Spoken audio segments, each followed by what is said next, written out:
Hello students, good morning. पहा, आपण तुमचा इयत्ता 10वीचा विज्ञान आणि तंत्रज्ञान भाग 1 या पुस्तकातील टॉपिक नंबर 6 पाहतोय. टॉपिकचं नाव आहे प्रकाशाचे अपवर्तन. पहा, मागील व्हिडिओ लेक्चरमध्ये आपण काय पाहिलेलं आहे, बाय मिस्टेकली तो व्हिडिओ काय झालेला आहे, सेपरेट आउट झालेला आहे. काही इश्यू नाही आहे, फक्त त्यामुळे तो कमी मिनिटाचा झालेला आहे. तो एक पॉईंटच तोच वेगळा गेला, हरकत नाही, तुम्हाला आणखी तो चांगल्या पद्धतीनं समजून जाईल. मागच्या व्हिडिओ लेक्चरमध्ये जो छोटासाच आपला झाला 13 मिनिटाचा समथिंग काहीतरी झाला, त्याच्यामध्ये आपण हे पाहिलं की प्रकाश किरण जे आहेत त्या प्रकाशाचे वेगवेगळ्या माध्यमामध्ये अपवर्तन कसे होते हे पाहिलेले आहे. पहा, प्रकाशाच्या अपवर्तनासाठी जसं की मी तुम्हाला प्रत्येक लेक्चरला सांगत आली आहे, प्रकाशाच्या अपवर्तनासाठी माध्यमाची गरज असते. एक म्हणजे घनमाध्यम डेन्सर मीडियम आणि दुसरं म्हणजे विरळ माध्यम म्हणजेच रेअरर मीडियम. या दोन माध्यमांची गरज असते प्रकाशाचे अपवर्तन होताना, हे मी तुम्हाला सांगितलेलं आहे. आणि त्याच मग वेगवेगळ्या केसमध्ये काय होतं, अपाती कोन आणि अपवर्ती कोन या दोघांमध्ये कसा फरक दिसतो. जेव्हा ते घन माध्यमातून विरळ माध्यमात येतात तेव्हा अपाती कोन जास्त मोठा असतो आणि अपवर्ती कोन असतो हा लहान असतो. कारण की जेव्हा प्रकाश किरण विरळ माध्यमातून घन माध्यमामध्ये येतात तेव्हा ते काय होतात तर स्तंभिकेकडे झुकतात, स्तंभिकेच्या बाजूला येतात.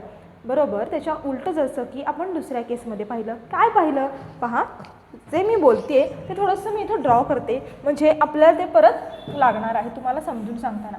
पहा, जी पहिली केस आपण पाहिली होती हे विरळ माध्यम, आणि हे होताना ॲक्च्युली हा असा जायला पाहिजे, तो तसा न जाता अलीकडच्या बाजूला येतो. तेव्हा इथं हा तुमचा आय असेल, इथं तुमचा आर असेल. हे विरळ माध्यम आणि हे घन माध्यम. ओके, तेव्हा काय असतं, आय मोठा असतो आरपेक्षा, हो की नाही. म्हणजे इथं काय झालेलं आहे, स्तंभिकेकडे झुकलेलं आहे. दुसऱ्या केसमध्ये काय होतं पहा, दुसऱ्या केसमध्ये बरोबर वरच्या केसच्या अपोजिट होणारे, तिथं विरुद्ध होणारे हेच प्रकाश किरण असे इथून येणारे, हे इथं येणारे आणि हे काय होतात, स्तंभिकेपासून दूर जातात. म्हणजे हा झाला तुमचा इथला आय दुसऱ्या अपवर्तनातला आणि इथं झाला हा आर. ओके, म्हणजे जेव्हा घन माध्यमातून विरळ माध्यमात प्रकाश किरण येतात तेव्हा काय होतं, तेव्हा केस कशी असते, आय हा लहान असतो आणि आर हा मोठा असतो. बरोबर असं येतं. ओके, इथं काय होतं, विरलमधून घनमध्ये जाताना ते काय होतात, स्तंभिकेकडे झुकतात. कोण, प्रकाश किरण स्तंभिकेकडे झुकतात.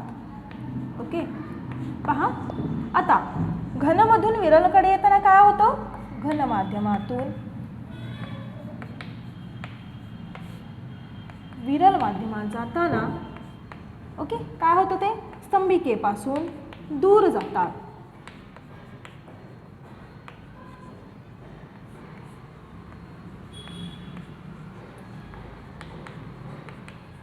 पहा, आणि जेव्हा प्रकाश किरण एका माध्यमातून दुसऱ्या माध्यमात सीमारेषेला जर का लंबरूप असले, ओके, ही आहे सीमारेषा म्हणजे ही काचेची लादी आहे, हे आहे विरल माध्यम, हे आलं घन माध्यम. पहा, जेव्हा असे प्रकाश किरण येतात एका माध्यमातून दुसऱ्या माध्यमामध्ये तेव्हा काय होतं, त्यांच्या मार्गक्रमणाची दिशा बदलते का, दिशा बदलत नाही. दिशा बदलत नाही म्हणजेच काय होत नाही, तिथं अपवर्तनच होत नाही. अपवर्तन केव्हा होतं, जेव्हा प्रकाश किरण एका पारदर्शक माध्यमातून दुसऱ्या पारदर्शक माध्यमामध्ये तिरकस जाताना जर का त्यांच्या मार्गक्रमणाची दिशा बदलली आणि जर का वेगही बदलला तर आणि तरच आपण काय म्हणतो, प्रकाशाचे अपवर्तन होते किंवा प्रकाशाचे अपवर्तन झाले असं आपण म्हणतो. पण इथं काय होते, दिशाच बदलत नाही, ते सीमारेषेला कसे आहेत, लंबरूप आहे. म्हणजे या केसमध्ये प्रकाशाचे अपवर्तन होत नाही.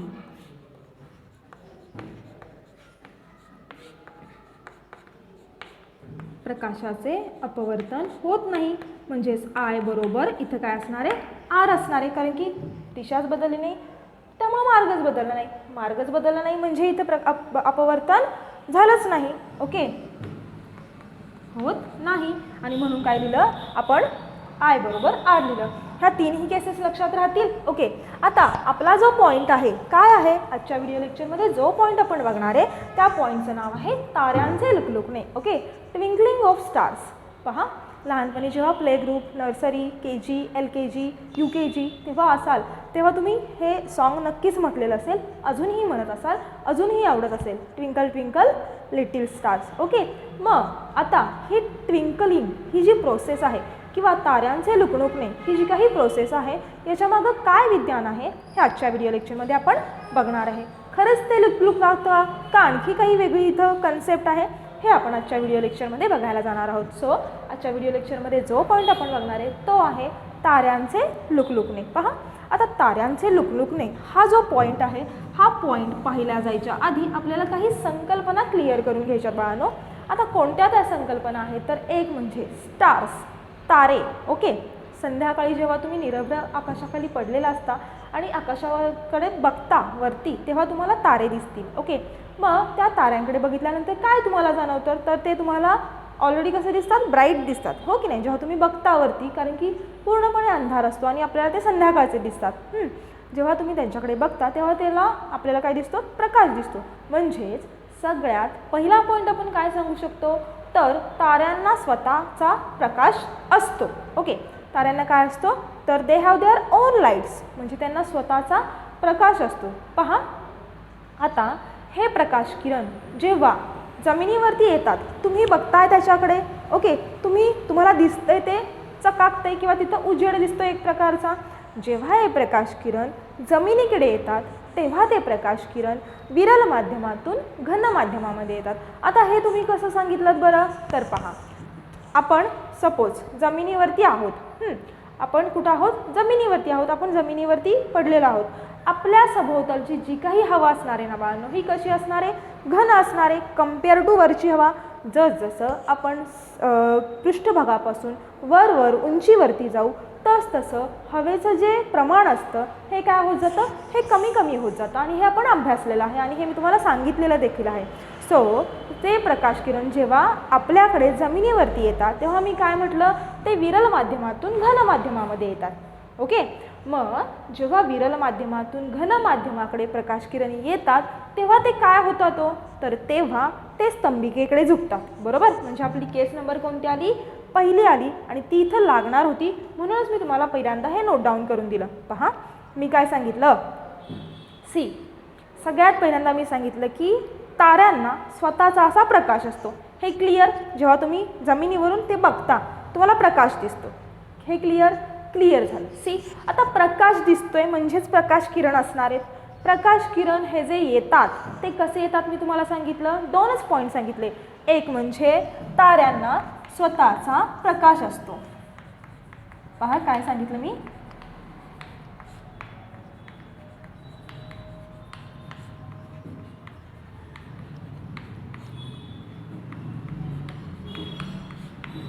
ओके. दुसरं असं सांगितलं जेव्हा हे प्रकाश किरण वरून खाली येतात तेव्हा ते विरल माध्यमातून घन माध्यमात येतात. जेव्हा ते प्रकाश किरण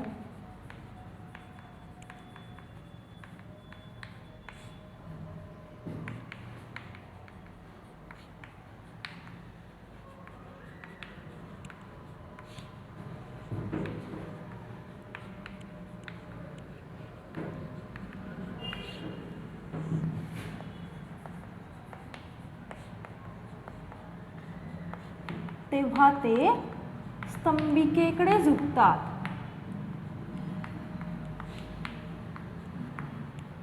आणि हे आपण पाहिलेलं आहे जेव्हा प्रकाशाचे वेगवेगळ्या माध्यमातून हे होतं, काय होतं तर ते जातात, मार्गक्रमण होतं, तेव्हा आपण पाहिलेलं आहे. पहा, हे जे मी तुम्हाला बोलले हे इथं आपण काढूयात.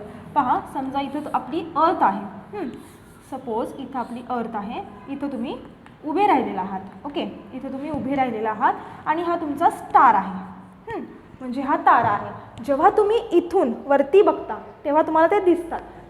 आपल्या सभोवतालची जी काही हवा असणार आहे ही कशी असणार आहे, घन असणार आहे, म्हणजे त्या हवेची डेन्सिटी ही कशी असणार आहे, जास्त असणार आहे. ते जे काही हवेचं माध्यम असणार आहे हे घन माध्यम असणार आहे.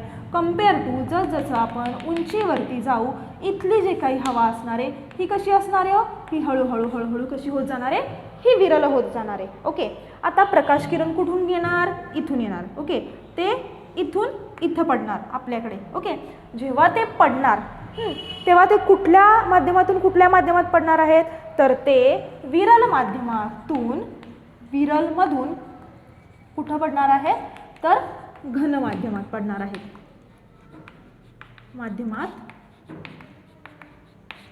येतात. हे तर क्लिअर झालं.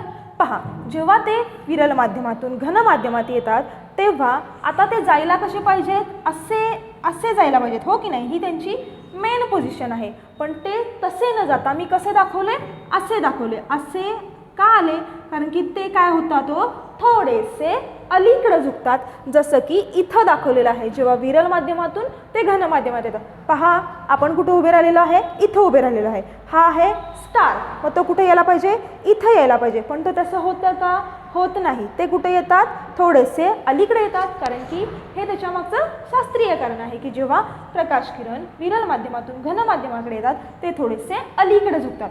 हे क्लिअर झालं. पहा, ही आहे ताऱ्याची मेन पोझिशन किंवा मूळची स्थिती. ही काय आहे, ताऱ्याची मूळची स्थिती. आता पहा काय होणार आहे, जेव्हा हे प्रकाश किरण स्तंभिकेकडे थोडेसे झुकतात तेव्हा ते कसे दिसतात, वरती असल्यासारखे दिसतात की नाही. पहा, हे सपोज मी इथून असं काढलं तर ते आहे त्या पोझिशनपेक्षा ही मेन पोझिशन, हे दिसतंय, हे मेन स्टारची पोझिशन. ते काय आले, जेव्हा विरलमधून घनमध्ये आले थोडेसे अलीकडे झुकले. हे जर का आपण वरती मी असं काढलं, जे की ते अलीकडे झुकलेले आहेत, तर ते मूळच्या असलेल्या जागेपासून वरती असलेले आपल्याला जाणवतात. म्हणजे ते कुठं जाणवले नाहीत आपल्याला, तर इथं जाणवले आहेत. म्हणजे ही झाली मूळची स्थिती आणि ही झाली त्या ताऱ्याची आभासी स्थिती. बाळांनो, ही कोणती झाली, ताऱ्याची आभासी स्थिती. आणि ती कशामुळे जाणवते ते तुम्हाला समजलं. म्हणजे कोणत्या दोन स्थिती आल्या इथं पहा, ताऱ्याची मूळची स्थिती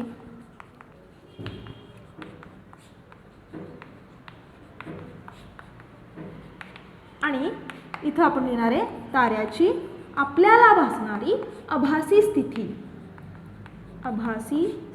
म्हणजे त्याची पोझिशन. ओके, आता ही आभासी स्थिती आपल्याला कशामुळे जाणवली, तर ते वरती दिसत आहेत त्यामुळे जाणवली. पहा, आता हे जे प्रकाश किरण आहेत हे कुठं जाणवले आपल्याला, तर म्हणजे कुठलाही ऑब्जेक्ट तुम्ही पृथ्वीवरचा घेतलात तर तो कसा जाणवतो आपल्याला, ज्या तो मूळच्या स्थितीला आहे त्याच्यापेक्षा, तो असलेल्यापेक्षा वरच्या स्थितीला जाणवतं. ओके, असं आपल्याला तिथं भास होतो. पहा, जेव्हा हे प्रकाश किरण मी सांगितलं की विरलमधून घनमध्ये येतात ते काय होतात, तो स्तंभिकेकडे झुकतात. आता पहा, हितली जी हवा आहे ही घन आहे, हितली हवा कशी आहे, तर ही विरल आहे. आता बिकॉज ऑफ घन जी हवा आहे, जी डेन्सर एअर आहे, त्याचा रिफ्रॅक्टिव्ह इंडेक्स कसा असणार आहे, ती जी काही हवा आहे याचा अपवर्तनांक कसा असणार आहे, घन आहे म्हणल्यानंतर जास्तच असणार. आणि जी विरल हवा आहे त्याचा अपवर्तनांक कसा असणार आहे, कमी असणार आहे. आणि ही जी काही एअर आहे ही नेहमी कशी असते, ही मूव्हिंग असते. हवा कॉन्स्टंट आहे का, कधी तुम्ही पाहिलंय का की हवा स्थिर आहे, नाही. हवा ही नेहमी कशी असते, तर नेहमी ती त्याच्यामध्ये हालचाल ही होतच असते. आणि मग जर का हालचाल होतीये तर काय होणार आहे, त्याच्या रिफ्रॅक्टिव्ह इंडेक्समध्ये पण कमी अधिक बदल होणार आहे. पहा, लक्षात घ्या काय सांगितलं, घन हवेचा अपवर्तनांक काय असतो, तर जास्त असतो. घन हवेचा अपवर्तनांक हा कसा असणार आहे, जास्त असणार आहे. तर विरल हवेचा अपवर्तनांक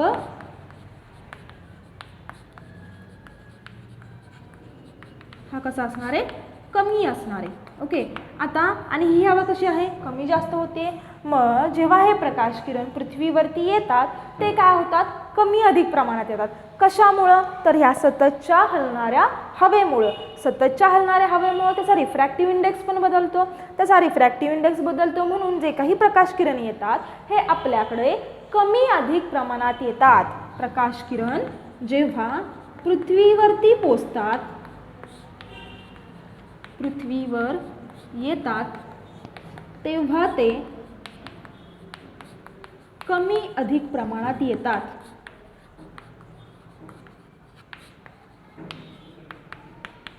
कोणामुळे कमी अधिक प्रमाणात येतात,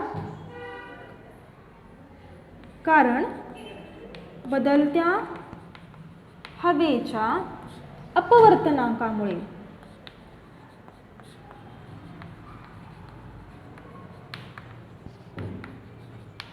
हवेचा अपवर्तनांक काय होतो?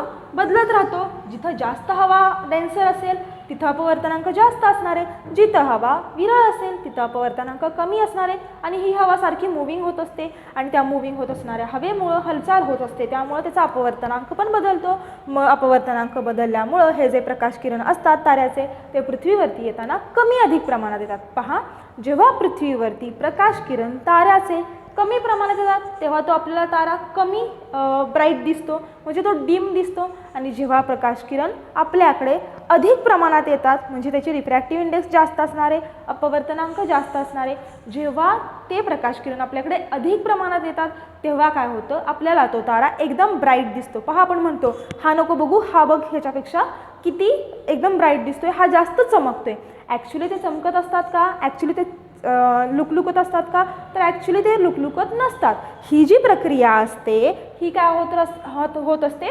कंटिन्युअस चालू असते. ही नेहमीची आणि सतत होणारी प्रक्रिया आहे आणि त्यामुळे आपल्याला असं भासतं की तारे लुकलुकत आहेत. ॲक्च्युली तारे लुकलुकत नसतात. काय होत असतं हे समजलं तुम्हाला? तिथं हवेचं कमी अधिक प्रमाण होत असतं आणि जेव्हा हे प्रकाश येतात तेव्हा त्याचं अपवर्तन होतं. ओके, आणि अपवर्तन होताना त्या हवेच्या कमी अधिक प्रमाणामुळं त्याचा जो अपवर्तनांक असतो हा बदलतो आणि अपवर्तनांक बदलल्यामुळे हे जे प्रकाश किरण येताना हे कसे येतात? कमी अधिक प्रमाणात येतात. कमी प्रमाणात येतात म्हणजेच तो तारा डिम दिसतो आपल्याला. जास्त प्रमाणात येतात तेव्हा तो तारा आपल्याला एकदम ब्राईट दिसतो, एकदम जोरात चककताना दिसतो. ॲक्च्युली तो चककत असतो का? ॲक्च्युली तारे चककत नाहीत, पण त्यांना काय असतं? त्यांना स्वतःचा प्रकाश मात्र असतो. मग ही जी काही प्रक्रिया आहे ही कमी अधिक होण्याची ही सतत चालू असते आणि म्हणून आपल्याला असं जाणवतं की तारे लुकलुकत आहेत. कन्सेप्ट क्लिअर झालेला आहे? पहा, आता तुमच्या पुस्तकामध्ये किंवा तुम्हाला जेव्हा तुम्ही पेपरला जाता तेव्हा तुम्हाला आणखी एक प्रश्न विचारला जातो की ग्रह चमकतात का किंवा ग्रह का लुकलुकत नाहीत? तर याचं आपण उत्तर बघणार आहे. आपण पुढचं काय पाहणार आहे? तर ग्रह लुकलुकतात का किंवा लुकलुकत नसतील तर ते का लुकलुकत नाहीत याचं उत्तर आपण आता पाहणार आहे.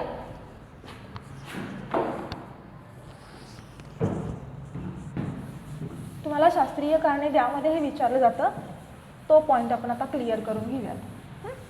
आता त्यासाठी मी तुम्हाला एक छान ट्रिक सांगते. इथं आपण लिहूयात तारे आणि इथं लिहूयात ग्रह. दोघांचा आपण काय करूयात?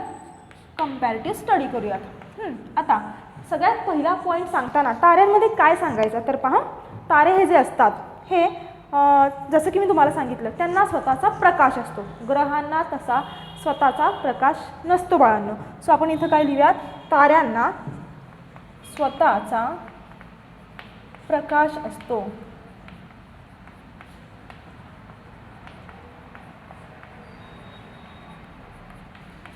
इथं आपण लिहूयात ग्रहांना स्वतःचा प्रकाश नसतो. पहा, ताऱ्यांना काय असतो? स्वतःचा प्रकाश असतो, पण ग्रहांना मात्र असा कोणत्याही प्रकारचा प्रकाश नसतो. दुसरं, तारे आपल्यापासून थोडेसे लांब असतात compare to planets. Okay, so आपण दुसरा पॉईंट काय लिहिणार आहे? तारे आपल्यापासून लांब अंतरावर असतात.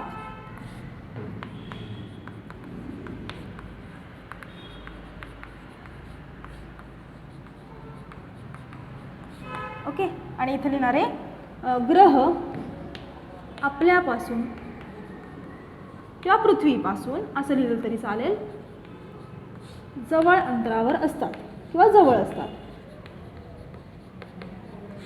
ओके, पहा, तिसरं आपण लिहूयात. काय लिहिणार तिसरं? तर तारे हे जे काय आहे हे it's a one kind of a source of light. म्हणजे हे काय आहे? तो स्वतःच प्रकाशाचा स्रोत आहेत. तारे हे काय आहेत? तारे हे स्वतःच प्रकाश स्रोत होत किंवा प्रकाश स्रोत आहेत. आता पहा, मग ग्रहांच्या बाबतीत काय लिहूयात आपण? की ग्रह हे स्वतः प्रकाशाचा स्रोत नाहीत, कारण की त्यांना स्वतःचा प्रकाशच नाही. फॉर एक्झाम्पल पहा, रात्रीच्या वेळी जेव्हा तुम्ही ट्रॅव्हलिंग करत असता, गाडीतून वगैरे ट्रॅव्हल करत असता, तर तुम्हाला खूप लांब असलेलं एखादं घर असेल, ते दिसतं आणि घराच्या शेजारी असणारा लाईट दिसतो, तेव्हा ते तुम्हाला घर आधी दिसतं का तो लाईट आधी दिसतो? तर लाईट आधी दिसतो. कारण की लाईट का आधी दिसते? कारण की ते लाईट ती जी लाईट असते ती चकाकताना आपल्याला दिसते. ओके. का घर तुम्हाला चकाकताना दिसतं? तर नाही दिसत. म्हणजे लाईट हे कोण झालं? तर स्टार. आणि घर म्हणजे कोण झालं? तर ग्रह. कसं ते पहा, ते चकाकताना दिसतं का आपल्याला? नाही दिसत. पण सगळ्यात पहिल्यांदा आपल्याला दिसताना कोण दिसतं? तर घरच दिसतं. हे कोणामुळं दिसलं? तर त्या लाईटमुळं दिसलं. लाईट म्हणजे कोण आहेत? तारे आहेत. म्हणजे लाईट जर का तारे असतील, म्हणजे ते जर का स्वतः प्रकाश स्रोत असतील, तर त्या प्रकाश स्रोताला कलेक्ट करण्याचं काम कोण करते? म्हणजे ते सगळं एकवटण्याचं काम कोण करते? कोणाला आपल्यामुळं घर दिसलं? तर ताऱ्यांमुळं. म्हणजे तो जो काही प्रकाश स्रोत आहे हा स्वतःवर कलेक्ट करण्याचं काम कोणाचं आहे? तर त्या घराचं आहे. म्हणजे ग्रह म्हणजे कोण झाले? It is the one kind of a collector of that source of light, असं आपण म्हणू शकतो. ओके. प्रकाश स्रोत एकत्रित करणारे माध्यम असं म्हणूयात आपण. सो इथं लिहूयात आपण प्रकाश स्रोत एकत्रित करणारा किंवा करणारे हे माध्यम आहेत. तर कोण? ग्रह. म्हणजे पहा, आता लुकलुकत कोण असतं? तर तारे म्हणजे प्रकाश. घर चककतं का? नाही. त्याच पद्धतीनं ग्रह हे लुकलुकत नाहीत. फॉर एक्झाम्पल पहा, जेव्हा तुम्ही मॅच वगैरे बघता टी व्हीला, ओके, तेव्हा तिथं टी व्हीला जेव्हा मॅच लागलेली असते तेव्हा मोठमोठे तिथे लाईट्स असतात. पहा, लाईट्स असतात. तर ते लाईट्स कसे असतात पहा. फॉर एक्झाम्पल इथं आपण असं काढूयात आणि असे खूप सारे लाईट्स असतात. असे खूप सारे त्या लाईटच्या खांबावरती पहा बल्ब्स असतात मोठमोठ्या. ओके, असे खूप सारे एकत्रित कलेक्ट केलेले असतात. समजा यातला एखादा बल्ब गेला किंवा तो फ्यूज झाला तर लाईट यायची बंद होते का? तर नाही होत. कारण की यांची जी इंटेन्सिटी आहे ह्या सगळ्यांची मिळून ही कशी आहे? कम्पेअर टू या कलेक्टरपेक्षा कशी आहे? तर ती जास्त आहे. म्हणजेच यांची ह्या जरी 1-2 बल्ब यातले गेले तरी लगेच तिचा अंधार पडतो का? तर पडत नाही. कारण की बाकीचे जे असतात ते त्यांचं वर्क करतच असतात की ते चालूच असतात. म्हणजे यांची इंटेन्सिटी कशी झाली? तर जास्त झाली. सेम हे लाईट्स म्हणजे कोण आहेत? तर हे स्टार्स आहेत. तर हा जो बोर्ड आहे हा कोण आहे? कलेक्टर आहे. म्हणजेच हा कोण आहे? तर ग्रह आहे. म्हणजे तारे चककात लुकलुकतात तर ग्रह लुकलुकत नाहीत किंवा चकाकत नाहीत. ह्या 2 कन्सेप्ट क्लिअर झालेल्या आहेत. सो आजच्या व्हिडिओ लेक्चरमध्ये आपण काय पाहिलेलं आहे? तर एक म्हणजे ताऱ्यांचे लुकलुकणे, ट्विंकलिंग ऑफ स्टार्स, की तारे का लुकलुकतात किंवा ही कन्सेप्ट काय आहे हे आपण पाहिलं. आणि दुसरं पाहिलं की ग्रह का लुकलुकत नाहीत. आजच्या व्हिडिओ लेक्चरमध्ये आपण इथेच थांबतोय. रिमेनिंग पार्ट नेक्स्ट व्हिडिओला बघूयात. थँक्यू.